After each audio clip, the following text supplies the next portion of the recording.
The cabin lights dim. Imani sits by the window, clutching her paperback. The flight attendant, Lena, passes, tray in hand. Judith Mallory glances over, pearls glinting, eyes fixed on Imani's braids. Imani turns a page, the sound sharp in the quiet. A man in 3A shifts, newspaper raised to block his view. Imani keeps reading. Judith leans toward Lena. "Could you check her seat? There's a mistake." Lena hesitates, voice small. "I'll look, ma'am." Imani holds out her ticket. "My seat's here." Lena takes it, not meeting her eyes. A toddler behind Imani babbles, reaching for her book. The mother pulls the child's hand back. "Don't stare." Judith's laugh is quick, brittle. "This isn't a coach, sweetheart." Imani's jaw tightens. She opens to a new chapter. The engines start, Judith's words lost in the noise outside. Lena returns, ticket shaking in her hand. "Everything's correct, Ms. Mallory." Judith's smile fades. Imani says, "Thank you." But Lena has already moved on. Passengers whisper. Imani settles deeper into her seat, leather creaking beneath her. She presses her book closer, using it as a shield. She breathes in, steady. She's not moving. Judith's bracelet clinks as she leans closer to Lena, her voice barely above a whisper. "You see her, right? This can't be correct." Lena's hand tightens around her notepad. She glances at Imani, then at the seat chart, uncertainty flickering across her face. Imani keeps her eyes on her book, pretending not to hear. The page shakes slightly as she turns it. Judith's gaze lingers, cold and searching. Lena shifts her weight, clearing her throat. "The manifest says she's in 2C. Her tone is careful, but her eyes flick to Judith for approval. Judith's lips curl into a tight smile. "Well, someone should double-check. These things matter." She taps her pearls, the gesture rehearsed. A businessman in the next row glances up, sensing the tension. He looks away, adjusting his tie, unwilling to get involved. Imani glances at Lena, catching the attendant's uneasy expression. Lena forces a polite nod, then steps away, her shoes tapping a nervous rhythm down the aisle. Judith leans back, folding her arms.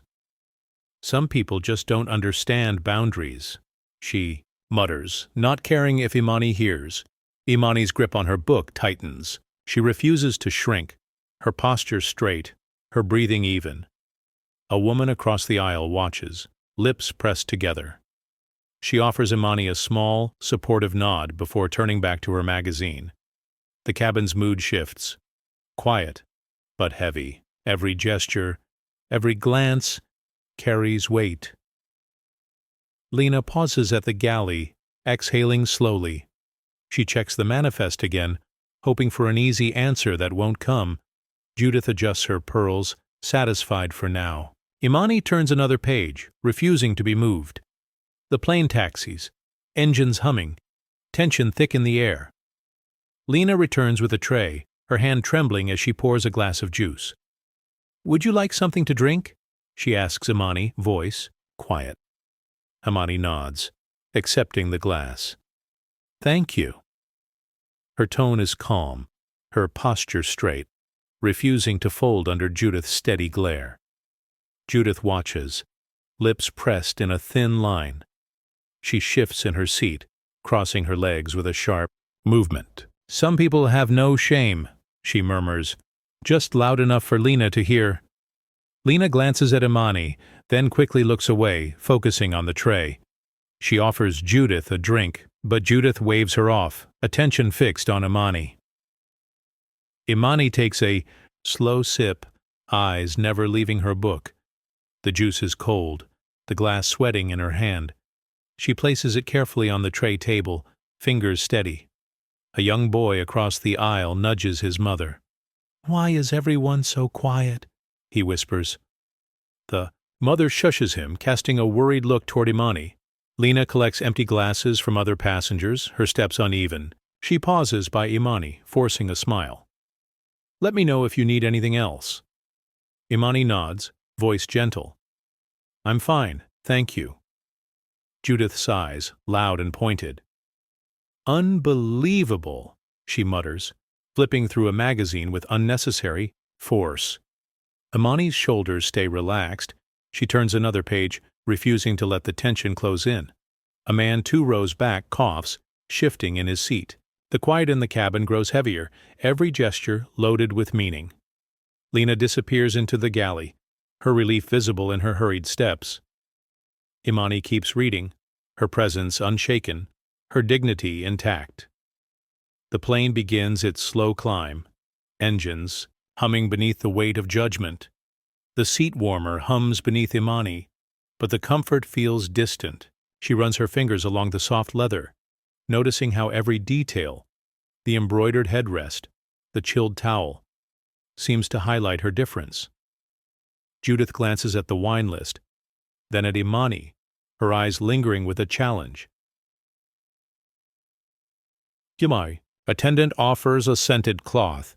Imani accepts, dabbing her hands, her movements careful. Judith declines, waving the attendant away with a flick of her hand. "I prefer my own," she says, pulling a silk handkerchief from her purse. A man in 1A adjusts his cufflinks, glancing at Imani, then quickly looking out the window. The woman across the aisle lowers her tray table, arranging her cutlery with deliberate precision, avoiding Imani's gaze. Imani unfolds her blanket, draping it over her lap. The fabric is soft, but the chill in the air persists. She notices the way the attendant's smile fades as she moves down the aisle, replaced by a practiced blankness. Judith sips her water, ice clinking in the glass. "Some people think money buys class," she says, voice low but clear. The comment hangs in the air, sharp as the clink of her jewelry. Imani's grip on her book tightens. She breathes in, slow and steady, refusing to react. The lights dim further. The hum of conversation drops, replaced by the sound of utensils on porcelain. A child nearby drops a toy. Imani leans down, picks it up, and hands it back. "The child's." Mother offers a grateful nod, her eyes apologetic. Imani settles back, adjusting her seat. The luxury around her is undeniable, but it feels like a test. Each comfort a reminder of the boundaries others expect her not to cross. She holds her ground, refusing to shrink. Judith's voice rises, sharp and clear. "You need to move, this section isn't for you." The words cut through the quiet. Imani looks up, her eyes steady. "My seat is here," she says, voice calm, refusing to flinch. Lena stands frozen, hands gripping her order pad. She glances at the seat chart, then at Imani, uncertainty flickering. In her eyes, passengers nearby shift in their seats, some pretending to read, others watching with uneasy attention. Judith leans forward, lips pursed. "You should know your place." Her tone is cold, final. Imani's jaw sets. She doesn't argue. She simply opens her book, turning a page with deliberate care. The plane jolts, sudden turbulence rattling glasses and trays. The captain's voice comes over the speaker, measured but firm. "Please remain seated and fasten your belts." Lena takes a shaky breath, reaching for the phone. "I need a supervisor at the front," she whispers, trying to keep her voice steady. Judith sits back, arms crossed, glaring at Imani. The attendant in the back galley exchanges a worried glance with Lena as she passes. A businessman tightens his grip on his armrest, knuckles white. The woman across the aisle closes her eyes, lips moving in a silent prayer. Imani's hands rest on her lap, the book open but unread. She breathes in, slow and even, holding her ground as the cabin vibrates with tension. The turbulence fades, but the unease lingers. The captain's voice returns, softer now. "Thank you for your patience." Judith's stare burns, but Imani refuses to look away. Lena lowers her gaze, guilt flickering across her face. Imani remains, unshaken, her presence a quiet challenge to the order Judith tried to enforce. Ava stands at the front of a conference room, her uniform crisp, hands folded. The panel of executives barely glance up, eyes fixed on their notes. She presents her proposal for new hiring standards, voice steady despite the cool reception. One executive scribbles something, not looking up. Another checks his watch. Ava's mind drifts to the late nights spent studying, her mother's encouragement, echoing, "You belong in every room." She pushes forward, outlining her vision for a more inclusive crew. The room is silent, except for the hum of the air conditioner. An executive finally looks up. "We need someone relatable," he says, the words landing like a closed door. Ava's jaw tightens. She nods, masking her disappointment. After the meeting, she waits in the hallway, clutching her folder. A colleague passes by, offering a sympathetic smile. "Don't take it personally," she whispers, squeezing Ava's shoulder before hurrying away. A week later, a letter arrives. "We regret informing you." Ava reads it twice, then files it away with others. She sits at her desk, staring at the stack, resolving buildings behind her eyes. A friend calls. "You okay?" Ava forces a smile. "I'm used to it." Her voice is soft, but her determination is clear. She returns to work, head held high. The next day she mentors a new flight attendant, sharing tips and encouragement. "You'll have to work twice as hard," she says quietly, "but you'll make it." Ava's story is one of setbacks and small victories. Each rejection fuels her drive. She learns to navigate the system, to find allies where she can, and to keep showing up, no matter how many doors close. She straightens her uniform, ready for the next flight. Ava sits at her desk, a stack of resignation letters in front of her. She opens one, the paper creased and stained. The words are shaky, written in blue ink. "They watched me like a thief." Ava reads on, her throat tightening. The letter describes long shifts, constant stares, and whispered accusations. The writer, a black flight attendant named Rochelle, details how she was followed on every round, her actions questioned by supervisors. "I couldn't breathe under their eyes," the letter says. "Even when I smiled, it didn't matter." Ava sets the letter down, her fingers trembling. She remembers Rochelle's laughter in the break room, the way she always volunteered for extra flights. Now, that seat is empty. A supervisor knocks on the door, poking his head in. "Everything all right?" Ava nods, folding the letter. "Just paperwork," she says, voice flat. He lingers, uncertain. "If you need help—" "I'm fine," Ava interrupts, forcing a polite smile. He leaves, closing the door softly behind him. Ava exhales, shoulders slumping. She adds Rochelle's letter to the growing pile, each one a reminder of the cost of being different. She glances at the clock, then at the empty chair across from her desk. The office feels colder, the walls closer. A junior attendant passes by, pausing at the door. "Was that from Rochelle?" she asks quietly. Ava nods. The attendant sighs, eyes downcast. "She deserved better." Ava offers a gentle, "We all do." The attendant nods, disappearing down the hall. Ava sits in the quiet, the letter heavy in her hand. She knows the story isn't just Rochelle's, it's hers too. She files the letter, resolves hardening. This can't keep happening. Ava's phone buzzes on her desk. She glances at the screen, a link from Imani. She taps it, and a shaky video fills the display. A white passenger stands over a black man, voice raised. "You're in the wrong seat." The man's hands rested on his knees, voice quiet. "This is my ticket." The camera pans to the flight attendant, who hesitates, then asks for the man's boarding pass. The comments below the video scroll fast. "Happened to me last year?" "Half flying while black." "When will it stop?" Ava's jaw tightens. She watches the video again, noticing the way the black man's shoulders tense, the way the attendant glances at the other passengers, looking for backup. The white passenger's words are clipped, rehearsed. "You people always try this." Imani texts, "Sound familiar?" Ava types back, "Too familiar." She puts her phone down, staring at her reflection in the window. A colleague walks in, catching the last seconds of the video. "That's going viral," she says, voice uneasy. "It's everywhere." Ava nods, not trusting herself to speak. The colleague lingers, then leaves, the door clicking shut. Ava scrolls through the comments, each one a story missed flight, tears at check-in, apologies that never come. She sees her own experiences reflected in every line. She closes her eyes, the weight of it settling in her chest. The video loops, the confrontation playing out again and again.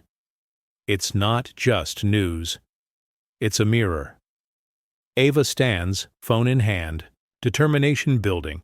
She knows this isn't just about one flight, one passenger. It's the system, and it's time for it to change. She walks to the window, watching planes take off, hope and anger mixing in her gaze. Jorge sits in the security office, eyes fixed on the monitor. He scrolls through old footage, searching for a date. The screen flickers, showing Judith at the front of the cabin, voice clipped. "Speak English or get off," she snaps at a Hispanic crew member. The crew member's jaw tightens, gaze dropping to the floor. Jorge pauses the video, rewinds, watches again. Judith's lips curl as she turns away, smoothing her skirt. The crew member stands frozen, hands clenched at his sides. Jorge prints, the still frame, the image sharp, Judith's dismissive glance, the crew member's silent frustration. He adds it to a folder already thick with similar moments. A supervisor enters, glancing at the screen. "What are you working on?" Jorge hesitates, then answers, "Just checking last quarter's logs." The supervisor nods, satisfied, and leaves. Jorge exhales, shoulders tense. He replays the footage, noticing the way other crew members look away, pretending not to see. One attendant bites her lip, another fiddles with her watch, both unwilling to intervene. He writes a note. Pattern of behavior, not isolated. He tucks it into the folder, hands shaking. The office is quiet, except for the hum of the monitor. Jorge leans back, rubbing his eyes. He knows this isn't the first time, and it won't be the last unless someone acts. He locks the folder in his drawer, determination settling in. The evidence is clear. Judith's actions are more than a mistake, they're a warning. Jorge stands, glancing once more at the paused frame. The crew member's face lingers in his mind as he turns off the monitor, the weight of responsibility pressing down. He leaves the office, the folder safe, ready to share what he's found. Imani's phone vibrates beneath her tray table. She slides it out, glancing around to make sure no one's watching. Her thumbs hover over the screen. She types, erases, then types again. "Mom, she's making me move." She pauses, heart pounding, then changes it. It's happening again. She hits send. The cabin lights dim for takeoff. Judith's voice cuts through the quiet, low and pointed. "This isn't over," she mutters, loud enough for Imani to hear. Imani's grip tightens on her book. She glances at her reflection in the window, searching for reassurance, finding only the outline of her own worry. A flight attendant walks by, eyes flicking between Imani and Judith. She hesitates, then keeps moving, her jaw set. Imani's phone buzzes again. A reply from her mom. "I'm on my way." "Hang in there." A man across the aisle fumbles with his seatbelt, pretending not to notice. The woman beside him shifts, pulling her scarf tighter, her discomfort obvious. Imani breathes in, slow and steady. She straightens her posture, refusing to shrink. The plane begins to taxi, engines humming beneath the tension. Judith leans back, arms crossed, her gaze fixed on Imani. The attendant in the galley whispers to a co-worker, "She's always like this."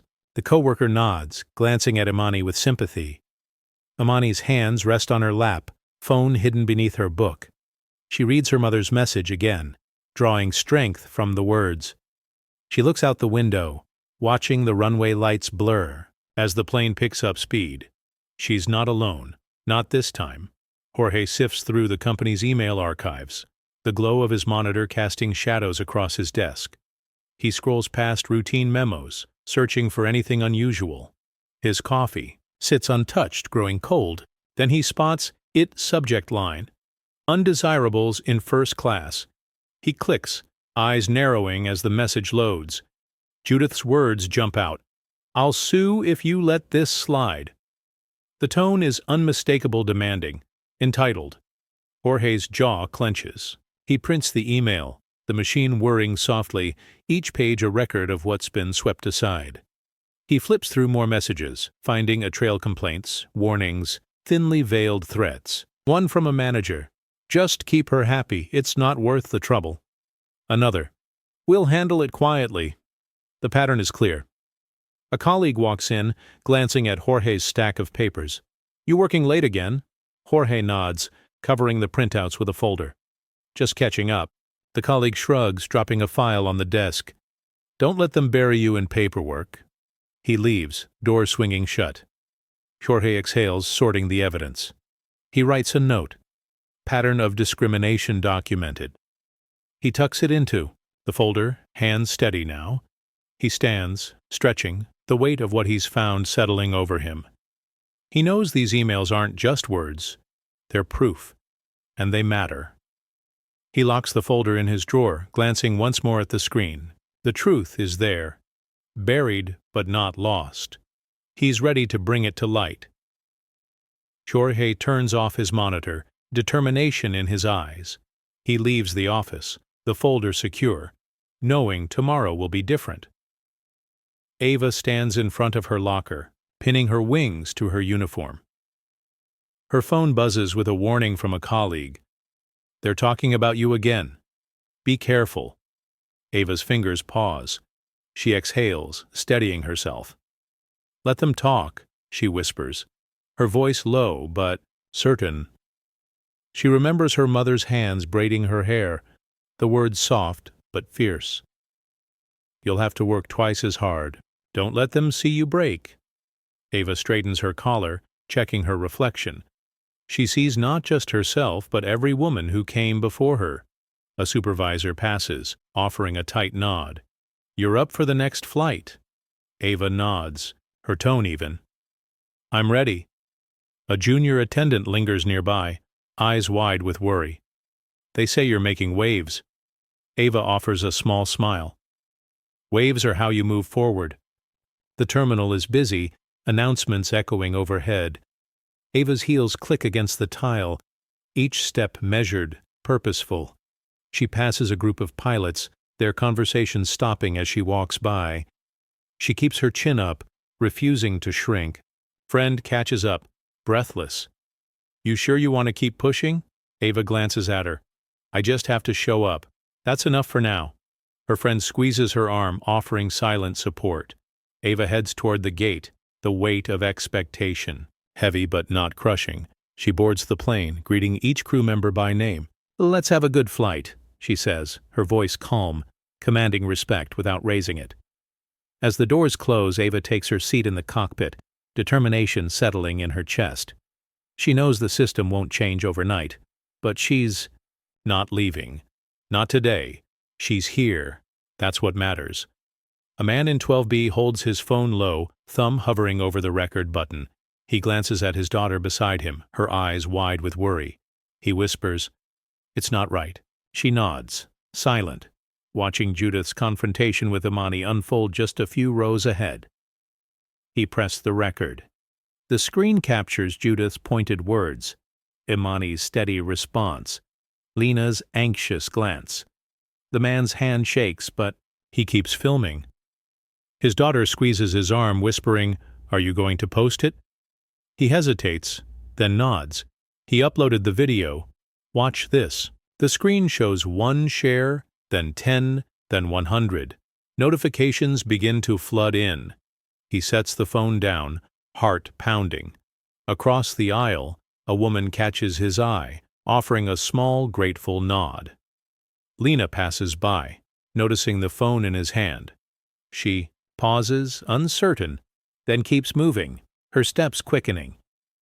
Judith glances back, suspicion flickering across her face, but she says nothing. The man's daughter leans in. Do you think it'll help? He shrugs, voice low. Maybe it's time people saw what really happens. Imani, unaware, turns another page in her book, her posture unbroken. The cabin's atmosphere shifts, a ripple of tension and hope threading through the rows. A passenger 2 seats back whispers, "Did you see that?" Another replies, "It's about time someone spoke up." The man checks his phone again. The view count climbs. He looks at his daughter, resolve in his eyes. "We did the right thing." Outside, the plane moves down the runway, engines roaring. Inside, the video spreads, changing the story before the plane even leaves the ground. The video races across social media, notifications lighting up phones in the cabin and far beyond. Wise flying while black appears at the bottom of the screen. Then, rises, trending by the minute. Stories pour in missed upgrades, extra searches, quiet tears at check-in. Each post adds fuel, each retweet a spark. A flight attendant scrolling on break sees the clip. She shakes her head, typing out a message. "I quit today." Her friend replies, "I saw it. You're not alone." The hashtag multiplies. Voices, joining in a digital chorus.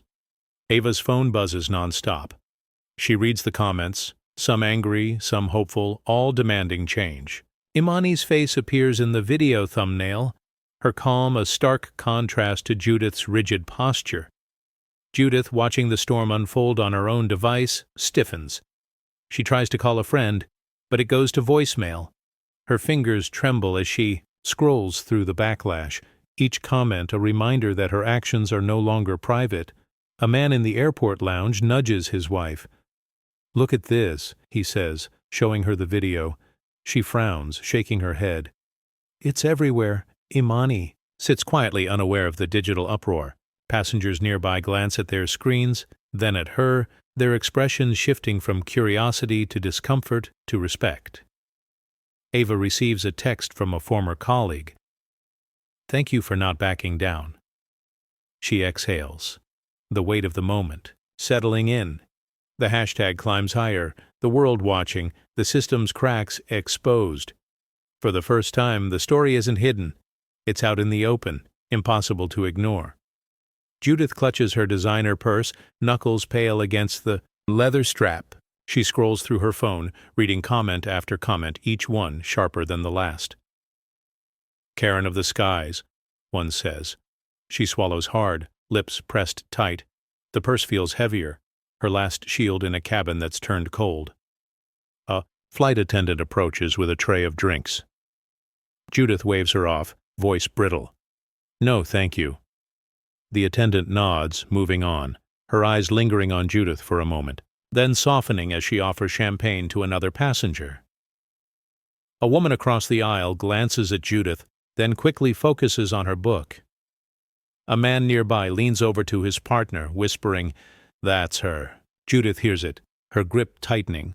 She tries to call someone, but her hand shakes, the phone nearly slipping from her grasp. The call goes unanswered. She tucks the phone back in her purse, fingers trembling. Imani turns a page, her movements calm, refusing to acknowledge Judith's presence. The contrast is stark. Judith shrinking, Imani steady. A young attendant passes, pausing just long enough to offer Imani a reassuring smile. Judith notices, her jaw clenching. The purse, once a symbol of status, now feels like a weight, anchoring Judith to her seat. She glances at the window, searching for escape, but finds only her own reflection staring back. Passengers avoided her gaze, the cabin's energy shifted. Judith's power, once unquestioned, slips away with every passing moment. She sits rigid, purse in her lap, surrounded by the consequences of her choices. Ava strides through the terminal, her security badge swinging with each step. The overhead lights catch the metal, drawing glances from crew and passengers alike. She walks with purpose, shoulders squared, eyes fixed ahead. Whispers follow her. "That's the owner," carried on the air like static. A gate agent straightens, offering a respectful nod. "Ms. Carter, welcome back." Ava returns the nod, her face composed. She passes a cluster of pilots, their conversation pausing as she approaches. One offers a quick salute. Another looks away, uncertain. Posters line the walls. Smiling families, diverse crews, promises of inclusion. Ava's gaze lingers on them for a moment, then moves on. She knows the difference between marketing and reality. A young ramp worker, badge crooked, steps aside to let her pass. "Good luck, ma'am," he whispers, voice earnest. Ava nods, gratitude flickering in her eyes. She catches her reflection. In the jet bridge glass Imani's eyes, her mother's determination. The memory of her mother's words echoes. "Keep walking, even when they don't want you there." A supervisor falls beside her, clipboard in hand. "There's been an incident up front," he says, voice low. Ava's jaw sets. "I'm aware. I'll handle it." They reach the gate. The supervisor hesitates, then steps back, giving Ava space. The crew at the door stands straighter, sensing the shift. Ava pauses, breathes deep, and steps onto the plane. The hallway behind her fills with the sound of footsteps, the terminal alive with anticipation. She moves forward, every stride a statement. She belongs here, and she's not backing down. Judith leans toward the passenger beside her, voice rising, just enough to be heard across the row. "Some people just don't know their place," she says, her tone dismissive, eyes flicking toward Imani. The man shifts away, lips pressed together, avoiding her gaze. Outside, on the tarmac, ground crew gather around a phone watching the viral video. One worker chuckles, shaking his head. "She really said that?" Another replies, "It's all over the news now." Their laughter drifts up through the open service door. Inside the cabin, a teenage girl 2 rows back glances at her phone, then at Judith. She nudges her friend, whispering, "That's her, from the video." Her friend's eyes widen, both turning away, unwilling to meet Judith's stare. Judith adjusts her pearl necklace, fingers trembling. She tries to regain composure, smoothing her skirt, but her hands won't steady. The passenger beside her pulls out a book, turning his back. A flight attendant walks by, pausing to check on Imani. She offers a gentle smile, her presence a quiet shield. Judith watches, jaw clenched, feeling the shift in the cabin. Her phone buzzes with notifications, screen lighting up with headlines and comments. She silences it, tucking it deep into her bag, as if hiding from the world now watching her every move. The atmosphere is different now. Where Judith once commanded attention, she finds only avoidance and quiet judgment. The power she wielded with words now slips away, replaced by the weight of exposure. She sits rigid, pearls catching the overhead light, unaware that her downfall is being witnessed by far more than just those in first class. The cabin door opens, with a soft hiss. Ava steps inside, her uniform immaculate, pilot's badge gleaming under the overhead lights. Conversation dies mid-sentence. Passengers glance up, eyes darting between Ava and the front row. Judith's hand freezes mid-adjustment of her pearls, her face draining of color. Imani's eyes lift from her book. Relief flickers across her face, her posture easing. A businessman lowers his phone, gaze fixed on Ava as she walks the aisle with measured steps. Ava's heels click quietly on the carpet. She pauses beside Lena, the attendant, who stands uncertain, hands clasped tightly behind her back. Ava nods once, calm and commanding. Lena exhales, shoulders dropping, as if the tension in her body had been holding up the entire cabin. Judith shifts in her seat, attempting to regain composure. She smooths her skirt, but her hands tremble. Her lips press into a thin line, eyes refusing to meet Ava's. Ava surveys the cabin, her gaze steady. She acknowledges the passengers with a brief nod, her presence filling the space with a new gravity. The hum of the engines fades into the background, replaced by the unspoken question hanging in the air. A child whispers to his mother, "Is that the captain?" The mother nods, eyes wide with recognition. Ava stops at Imani's row. She rests, a gentle hand on her daughter's shoulder, then looks directly at Judith. No words are needed. The message is clear. Lena steps forward, voice steadier now. "Is there anything I can get you, Captain Carter?" Ava shakes her head, her focus unwavering. The stillness in the cabin deepens. For the first time, Judith looks unsure, shrinking into her seat. The illusion of control has shattered. Ava remains, silent but unyielding as the balance of power quietly shifts. Judith's fingers dig into the armrest, knuckles pale. Ava's gaze meets hers, unwavering. The air feels thick, every eye in the cabin drawn to the confrontation. Judith tries to hold Ava's stare, but her confidence falters. Her lips part, searching for words, but nothing comes. Ava stands tall, her presence alone enough to shift the room. Judith's composure cracks, her breath comes shallow, shoulders hunched. She glances at the window, then at the passengers, hoping for support. No one meets her eyes. The businessman who once looked to Judith for cues now studies his hands. Imani sits quietly, watching. Her book rests on her lap, forgotten. She sees Judith's mask slip, the certainty draining from her face. A flight attendant lingers nearby, pretending to check the overhead bins. Her eyes flick to Ava, then to Judith, a silent question hanging between them. Judith finally speaks, voice barely above a whisper. "I didn't mean—" The words trail off, unfinished. Ava's expression doesn't change. A woman across the aisle shifts, crossing her arms, her posture protective. A teenager in the back row leans forward, eyes wide, sensing the shift. Ava's silence is louder than any accusation. Judith's hands tremble, her nails digging crescent moons into the upholstery. She looks down, defeated, her authority gone. The atmosphere in the cabin changes. Passengers straighten, some with relief, others with quiet pride. The power Judith once held has vanished, replaced by a heavy awareness of what's just happened. Ava turns to Imani, offering a gentle nod. The moment is over, but its impact lingers, echoing through the rows. Judith sits small, mask shattered, surrounded by the consequences of her own actions. Ava's voice is calm, measured. "Is there a problem with my daughter's seat?" The question hangs in the air, direct and unyielding. Judith blinks, caught off guard. Her mouth opens, then closes. She glances around, searching for support, but finds only averted eyes and stony faces. Judith stammers, I didn't know she was yours." Her words are thin, brittle, barely audible. Ava doesn't blink. "She doesn't need to be mine, to deserve respect." The statement lands, sharp and undeniable.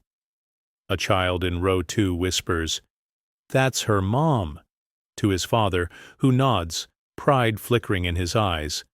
The businessman in 3A lowers his gaze, shame coloring his cheeks.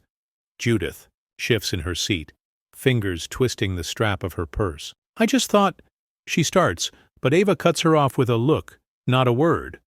Lena, the attendant, stands at Ava's shoulder, relief etched across her face. "Everything is in order, Captain Carter," she says, voice firmer now. Judith's hands tremble in her lap. She tries to regain her composure, but the cabin's mood has changed. No one comes to her defense. Ava turns to Imani, her expression softening. "Are you comfortable?" Imani nods, voice steady. "Yes, Mom." The tension breaks, replaced by a new sense of order. Passengers exchange glances, some nodding, others simply breathing easier. Judith looks away, defeated. The power she once wielded with her words has slipped from her grasp. Ava remains standing, her presence a quiet shield for her daughter. The question lingers, not just for Judith, but for everyone watching. The flight moves forward, the old rules left behind. Ava reaches into her bag, pulling out a folder. She places it on the tray table, the sound crisp in the quiet cabin. She opens it, laying out boarding passes, policy documents, and a printed email with Judith's name bold at the top. The papers speak for themselves. Judith's eyes darted over the documents, her face paling. "What is all this?" she whispers, voice barely steady. Ava's tone stays even. "Proof. My daughter's seat, the airline's policy, and your complaint." She taps the email, her finger firm. "It's all here." Passengers lean forward, curiosity turning to discomfort. The businessman in 3A shifts, clearing his throat. A woman across the aisle glances at the documents, then at Judith, her expression unreadable. Lena stands nearby watching.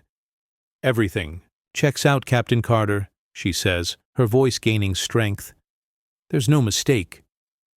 Judith's hand trembles as she reaches for her purse. "I didn't realize—" she starts, but the words fall flat. A young man in the back lifts his phone, discreetly filming. The reflection of Ava's steady hands and Judith's shaken posture fills the screen. Ava gathers the papers, sliding them back into the folder. "We don't remove children from their seats. We remove hate from our planes." The words are clear, final. Judith sinks back, defeated. The evidence is undeniable.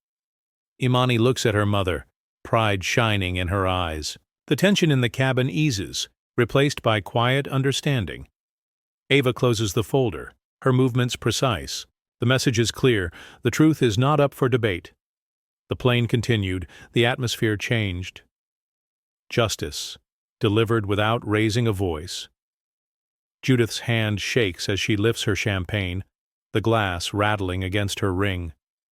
A drop spills onto her scarf, leaving a pale stain. She dabs at it with a napkin, movements jerky, frustration mounting. The sound draws a glance from the woman across the aisle, who quickly looks away. A flight attendant approaches, offering a clean towel. Judith waves her off, her voice clipped. "I'm fine." The attendant nods, stepping back, her eyes lingering for a moment before moving on to another passenger.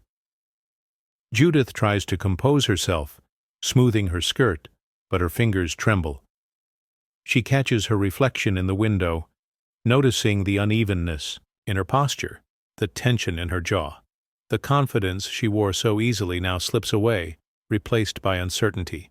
Imani sits quietly, her gaze steady, watching without judgment. Ava remains poised, her presence a silent anchor in the shifting cabin. A man in the next row coughs, glancing at Judith, then at his newspaper. He folds it with care, as if the sound might break the fragile calm. Judith's breathing quickens. She grips her purse, knuckles pale, searching for something solid to hold on to. The cabin feels smaller, the air thicker. A child's laughter drifts from the back, light and unbothered. Judith closes her eyes, wishing for invisibility. Her authority, once unquestioned, now slips through her fingers. Every gesture betrays her unraveling composure. She sits rigid, isolated by her own actions, surrounded by passengers who have quietly turned away. The flight moves forward, but Judith remains stuck, her privilege exposed by the tremor in her hands. An elderly man in 4C removes his hat, setting it carefully on his lap. He glances at Judith, then lowers his gaze, shame flickering across his face. A teenage girl 2 rows behind leans forward, eyes narrowed, watching Judith with unspoken accusation. Her friend whispers, "She's the one from the video." A mother, across the aisle, folds her arms, posture protective, pulling her child closer.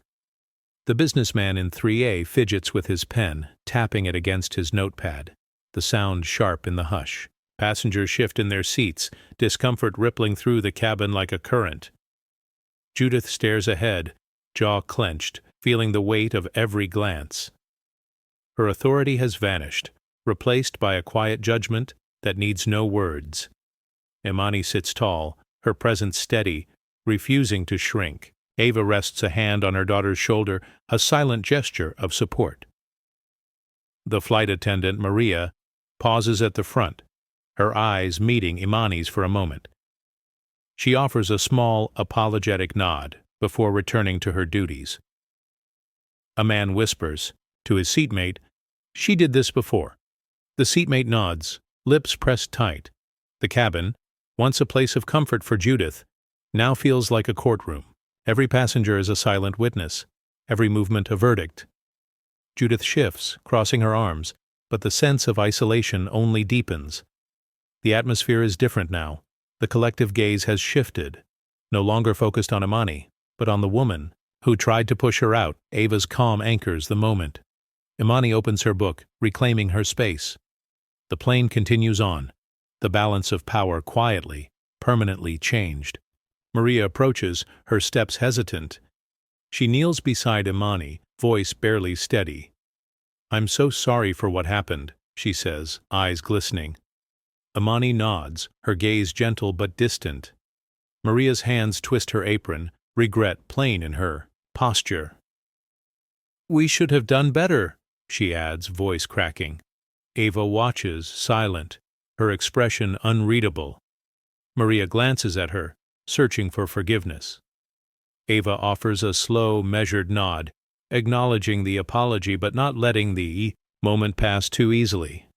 Judith sits rigid, staring straight ahead, refusing to look at anyone. Her hands grip her purse, knuckles tense. The apology isn't meant for her, and she knows it. A passenger across the aisle murmurs to his wife, "It's about time someone said something." The wife nods, squeezing his hand. Maria stands, smoothing her skirt. She turns to Imani again. "If you need anything, please let me know." Her voice is softer now, almost pleading. Imani's answer is quiet. "Thank you, but I'm okay." She glances at her mother, drawing strength from Ava's calm presence. Maria offers a final nod, then returns to her duties, her shoulders lighter but her face marked by the weight of what's happened. Judith shifts, uncomfortable, isolated by the apology she'll never receive. The rest of the cabin watches, some relieved, others reflective. The apology is late, but it's a start. Ava squeezes Imani's hand, a silent promise that things will be different from now on. The plane flies on, the air in the cabin changed, not by noise or confrontation, but by the quiet courage to admit wrongs and move forward. A phone screen glows in row 12 as the live stream count climbs. Hundreds, then thousands. The bystanders' video fills feeds everywhere. Comments pour in. "Ava for president. Fire Judith." This is what flying while black looks like. News outlets splice the clip with past headlines, each frame exposing a pattern no one can deny. Judith's phone vibrates non-stop. She glances at it, face drained, watching her own actions replayed in real time. She tries to silence the notifications, but they keep coming. Her name trending for all the wrong reasons. She sinks lower in her seat, shrinking from the digital glare. A flight attendant checks her own device, eyes wide. "It's everywhere," she whispers to a colleague. The colleague nods, scrolling through a flood of messages. This airline needs to answer for this. Even the pilot's voice over the intercom carries a new weight, measured and deliberate. Imani sits quietly, unaware of the viral storm, but passengers around her watch her with new respect. Ava's phone buzzes with messages: support, outrage, gratitude. She reads one aloud. "Thank you for standing up." A young man in the back records the news ticker on his seatback screen. The airline's stock price dropping, headlines flashing. Owner confronts racism at 30,000 feet. The numbers fall, each digit a mark of accountability. Judith tries to call a friend, but the call drops. She looks around, realizing she's truly alone now. No one meeting her eyes, no one reaching out. The cabin is quiet, but the world outside is loud. Justice, for once, is not hidden in a report or a file. It's front-page news, undeniable and immediate. The flight continues, but nothing is the same. Sunlight spills through the windows as the plane rises above the last of the clouds. The turbulence has passed, leaving a hush in its wake. Ava settles into the seat beside Imani, their hands clasped quietly between them. Imani exhales, shoulders finally relaxing, her book resting on her lap. Judith sits 2 rows ahead, pearls slightly askew, gaze fixed on the horizon. She doesn't turn around. The cabin feels different now, lighter, steadier. The businessman in 3A glances at Imani, offering a small, respectful nod. A child across the aisle waves, smiling shyly. Ava squeezes Imani's hand. "You did nothing wrong," she says, voice soft but certain. Imani nods, her eyes shining. I know, Mom. The flight attendant, Maria, passes by, pausing to refill a glass of water. She meets Ava's eyes, gratitude in her expression. Let me know if you need anything, she says, her tone sincere. Passengers settle in, some reading, some gazing out at the endless blue. The tension that once filled the air has eased, replaced by quiet resolve. A woman whispers to her partner, I hope things really change now. He nods, squeezing her hand. Judith shifts in her seat, trying to compose herself, but her movements are small, uncertain. The authority she once wielded is gone, replaced by a silence she cannot break. Imani opens her book again, her fingers steady. She glances at Ava, who smiles, pride clear in her eyes. The plane glides forward, the world below shrinking, the cabin holding a new sense of truth. Above the clouds, clarity remains. What happened can't be undone, but what comes next is up to them. Ava brushes a loose curl from Imani's forehead, her touch gentle. You belong everywhere, sweetheart, she says, voice low but unwavering. Imani looks up, searching her mother's face for doubt, but finds only certainty. Even here? She asks quietly. Ava nods, squeezing her hand. Especially here. Don't let anyone tell you otherwise. Judith shifts in her seat, shoulders hunched, a muffled sob escaping. No one turns to look. The pilot's voice comes over the intercom, calm and steady. We're expecting smooth skies ahead. Passengers relax, some closing their eyes, others glancing at Imani and Ava with newfound respect. Imani closes her book, resting it on her lap. It's hard, Mom, she whispers. Ava nods, her eyes warm. I know. But every time you sit tall, every time you stay true, you make it easier for the next girl. Imani smiles, a small but real one. Maria, the attendant, stops by, offering a snack. You're both an inspiration, she says softly before moving on. Imani glances at Ava, pride flickering in her eyes. Ava leans in, her words just for Imani. You're not alone. Not ever. Imani nods, her grip tightening. The plane soars, sunlight filling the cabin. The old tension is gone, replaced by hope and quiet strength. Imani opens her book again, her mother's promise echoing in her mind. Judith wipes her cheeks, shrinking further into her seat, unseen and unmissed. Ava and Imani sit together, grounded in love, ready for whatever comes next. The journey continues, but the rules have changed. Judith sits alone at a corner table in the airport cafe, her phone buzzing with relentless notifications. She scrolls through headline after headline, each one more damning than the last. Airline passenger shamed for racist outburst. Her coffee sits untouched, cooling quickly. She glances up as familiar faces pass by, but no one stops. A former acquaintance catches her eye, then looks away, pretending to study the menu. Judith shifts, tucking a strand of hair behind her ear, searching for comfort in the clatter of dishes and distant announcements. The world outside the cafe window moves on. Indifferent to her isolation, she tries to call a friend, but the line rings and rings before going to voicemail. Judith's hand trembles as she sets the phone down. The cafe's television flashes, her image, the viral video looping silently. She looks away, cheeks flushed. A server approaches, placing the check on the table with a polite, practiced smile. Let me know if you need anything else, she says, her tone neutral, eyes not lingering. Judith nods, voice caught in her throat. Thank you. The server moves on, already focused on another table. She scrolls through comments, each one a reminder of her public downfall. Disgraceful. She deserved it. About time someone stood up.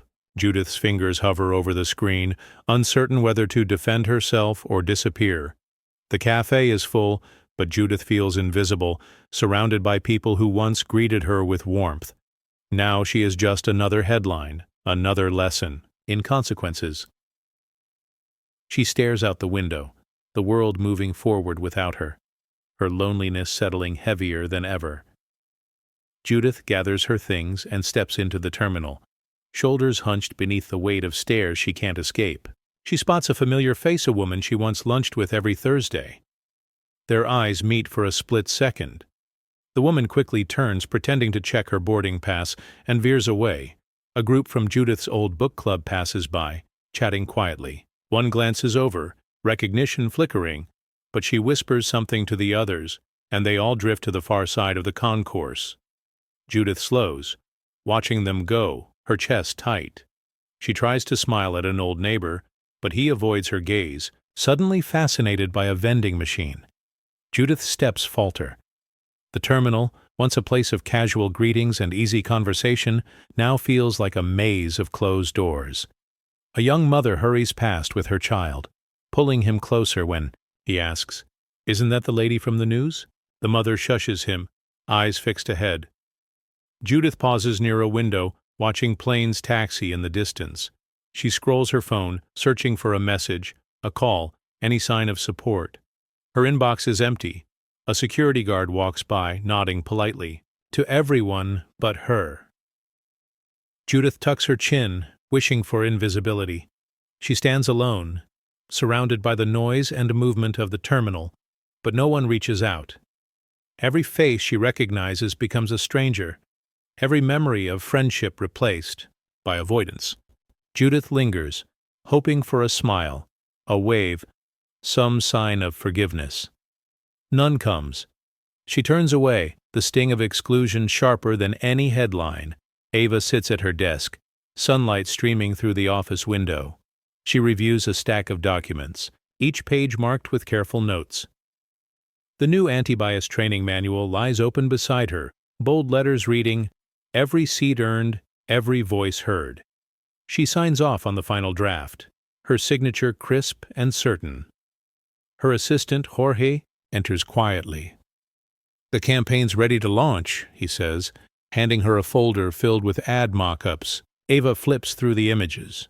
Families of every background smiling in first class, pilots and attendants of all races working together. She nods, satisfaction flickering in her eyes. Jorge hesitates. "Think it'll really change things?" Ava looks up, her tone steady. "It has to start somewhere. We're not just changing ads. We're changing who gets to belong." At the next staff meeting, Ava stands before her team. "This isn't just policy, it's a promise. No more looking the other way, no more silent passengers. Every complaint will be heard. Every story matters." A young attendant raises her hand. "What if people push back?" Ava smiles, gentle but firm. "Then we stand taller. We keep going." The campaign launches that afternoon. Screens at every gate display the new slogan, images of unity looping on the monitors. Passengers pause, reading the words, some nodding, others snapping photos. Ava watches from her office, pride and hope mingling. She knows change won't be instant, but it's visible now, impossible to ignore. Jorge lingers at the door. "You did it." Ava shakes her head. "We did it, and we'll keep doing it every day." The promise echoes through the terminal, a new standard set in motion. The boarding area buzzes with quiet excitement. Passengers glance up at the gate screen, noticing the new faces on display. A black woman in a captain's uniform, an Asian co-pilot, a Latino flight attendant, a white crew chief. The diversity is unmistakable, a clear departure from old patterns. A little girl in line tugs at her mother's sleeve. "Mom, she looks like me," she whispers, pointing at the captain. The mother smiles, pride shining in her eyes. "Yes, she does. You could be up there one day, too." Ava stands at the gate, watching the crew greet passengers with genuine warmth. She exchanges a nod with the captain, who grins, confidence radiating.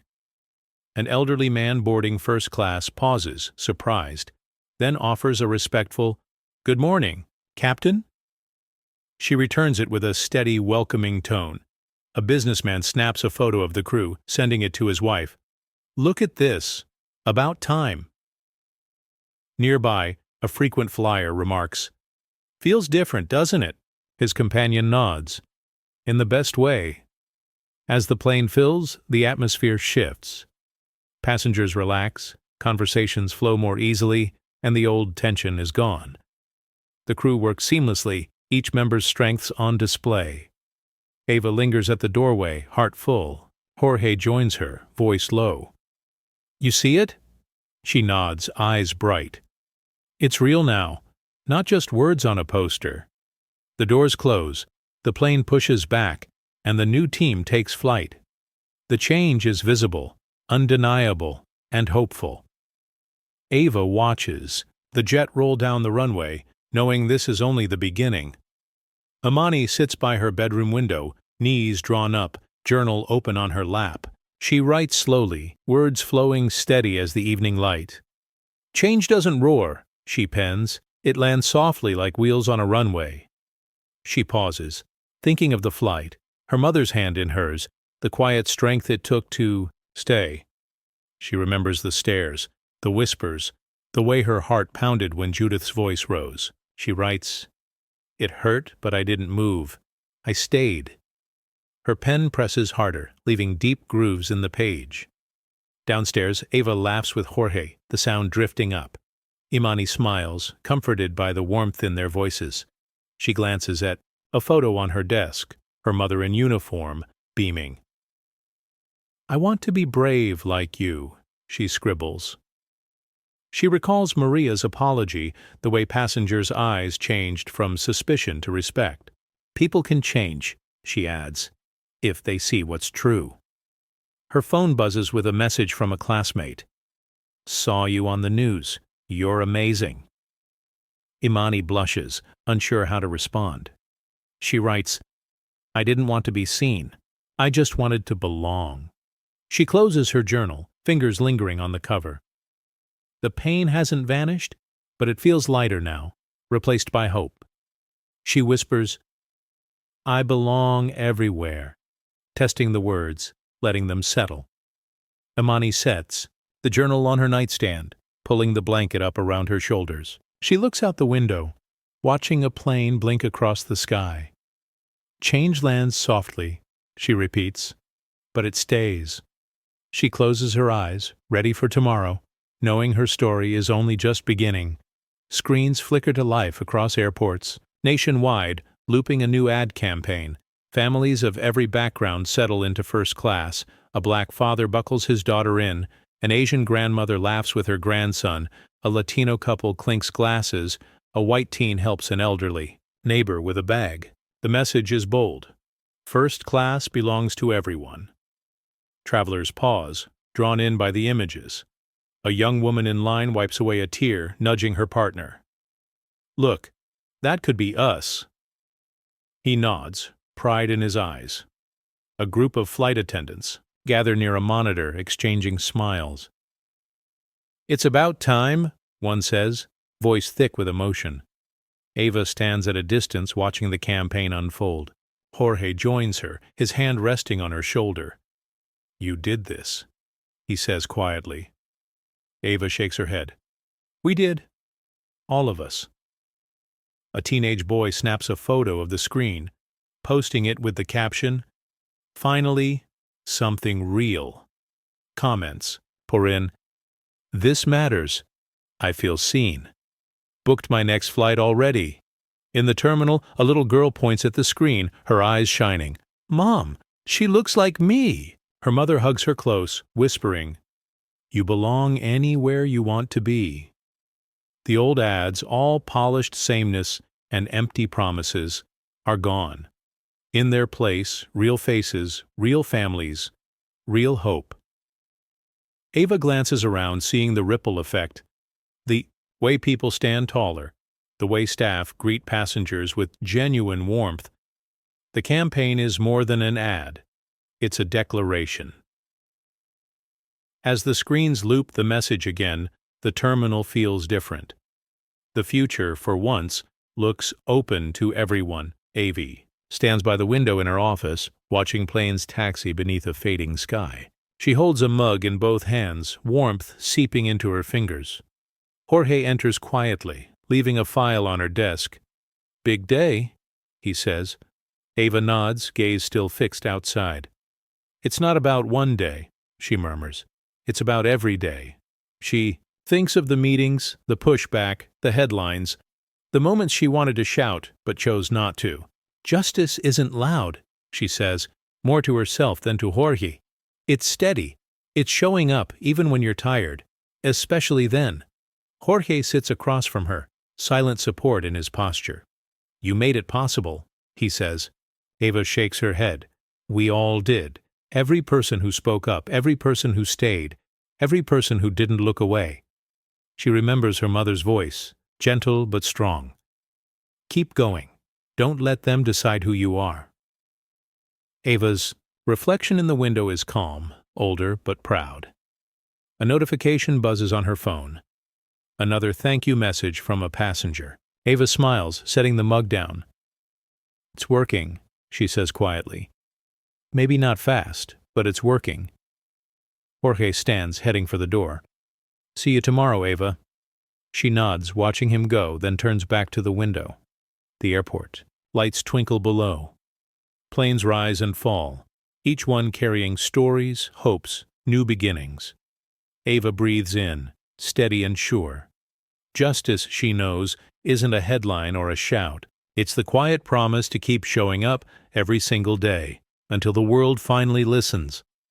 Imani and Ava walk side by side through the terminal, bags in hand, heads high. Conversations hush as they pass. Some travelers nod, others offer quiet smiles. A gate agent straightens, greeting them with genuine warmth. Welcome back, Captain Carter. Good to see you, Imani. Ava nods, gratitude in her eyes. A group of flight attendants pause, watching the pair.